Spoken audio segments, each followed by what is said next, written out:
जय भीम, जय मीम, जय तेलंगाना, जय फलस्तीन, तकबीर, अल्लाहु अकबर।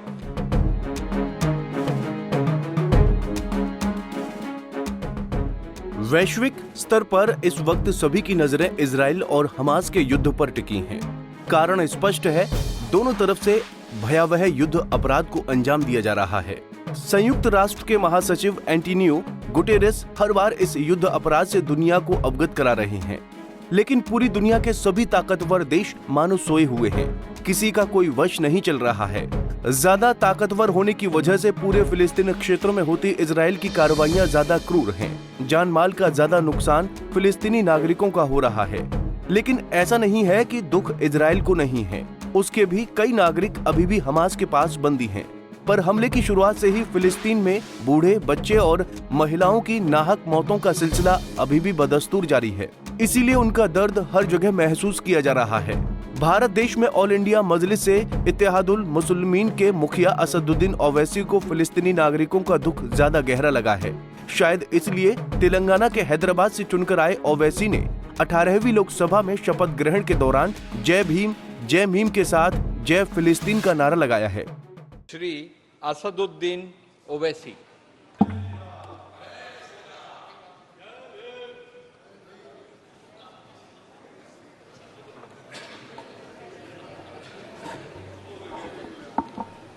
नहमदुहु व नुसल्ली अला रसूलिल करीम, अम्मा बाद, फ़ाऊज़ु बिल्लाहि मिनश शैतानिर रजीम, बिस्मिल्लाहिर रहमानिर रहीम। मैं असदुद्दीन ओवैसी, जिसे लोकसभा का रुकन मुंतखब किया गया है, अल्लाह के नाम से हल्फ उठाता हूँ कि मैं भारत की आइन पर जो क़ानून के मुजब तय पाया है एतक़ाद रखूँगा, उसका वफ़ादार रहूँगा। मैं भारत के इक़्तिदार आला और सालिमियत को बरकरार रखूँगा और जिस ओहदे को मैं संभालने वाला हूँ इसके फ़राइज़ और वफ़ादारी से अंजाम दूँगा। जय भीम, जय मीम, जय तेलंगाना, जय फ़लस्तीन, तकबीर, अल्लाहु अकबर। ओवैसी के शपथ ग्रहण करने के स्टाइल पर खूब बवाल हुआ। उनके जय फिलिस्तीन नारे को संसद की कार्यवाही से तो निकाल दिया गया, लेकिन मामला संगीन हो चला है। अब एक्सपर्ट्स का मानना है कि इस नारे की वजह से ओवैसी की सांसदी भी छिन सकती है, या हो सकता है कि उन्हें दोबारा शपथ लेनी पड़े। लेकिन ये सब कुछ लोकसभा स्पीकर पर निर्भर करता है। आइए जानते हैं कि आखिर इस बारे में संसदीय नियम क्या कहते हैं। ओवैसी ने शपथ के दौरान जब फिलिस्तीन का नारा लगाया तो केंद्रीय मंत्री और बीजेपी सांसद शोभा करंदलाजे ने तुरंत विरोध किया। इसके बाद पीठासीन अधिकारी राधा मोहन सिंह ने ओवैसी के इस बयान को रिकॉर्ड से निकालने के लिए कहा, लेकिन तब तक तीर कमान से निकल चुका था। लेकिन संसद के मौजूदा नियमों के अनुसार किसी भी सदन के सदस्य को किसी विदेशी राज्य के प्रति निष्ठा प्रदर्शित करने पर उसकी लोकसभा या किसी भी सदन की सदस्यता से अयोग्य ठहराया जा सकता है। एक्सपर्ट्स के मुताबिक या तो उन्हें फिर शपथ लेने को कहा जा सकता है या फिर वो अयोग्य ठहराए जाएंगे। किन कारणों से छिन जाती संसद सदस्यता? अगर कोई संसद के दोनों सदनों यानी लोकसभा और राज्यसभा के लिए चुन लिया जाए तो उसे एक तय समय में किसी एक सदन की सदस्यता छोड़नी होती है। लेकिन अगर वो ऐसा नहीं करता तो संविधान के अनुच्छेद 101 में संसद को अधिकार है कि उससे एक सदन या दोनों सदनों की सदस्यता छीन ले। कोई भी संसद और विधानसभा का सदस्य एक साथ नहीं रह सकता, उसे एक पद से इस्तीफा देना ही होता है। अगर वो एक निश्चित समय के अंदर दोनों में से एक सदस्यता नहीं त्यागता तो उसकी संसद सदस्यता छीनी जा सकती है।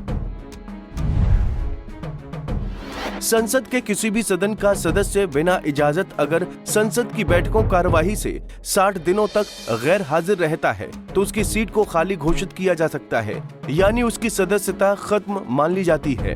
इन 60 दिनों में उन दिनों को नहीं गिना जाएगा जिस दौरान सत्र 4 से अधिक दिनों तक स्थगित या सत्रावसान हो गया हो।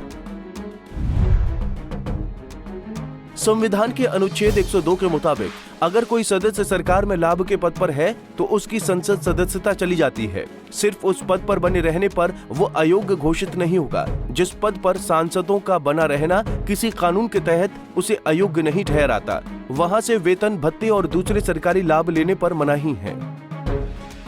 एक और बड़ी बात, अगर कोई सांसद किसी अदालत द्वारा मानसिक रूप से अस्वस्थ घोषित कर दिया जाए तो उसकी सदस्यता चली जाएगी। अगर कोई दिवालिया घोषित है तो उसकी भी संसद सदस्यता छीनी जा सकती है।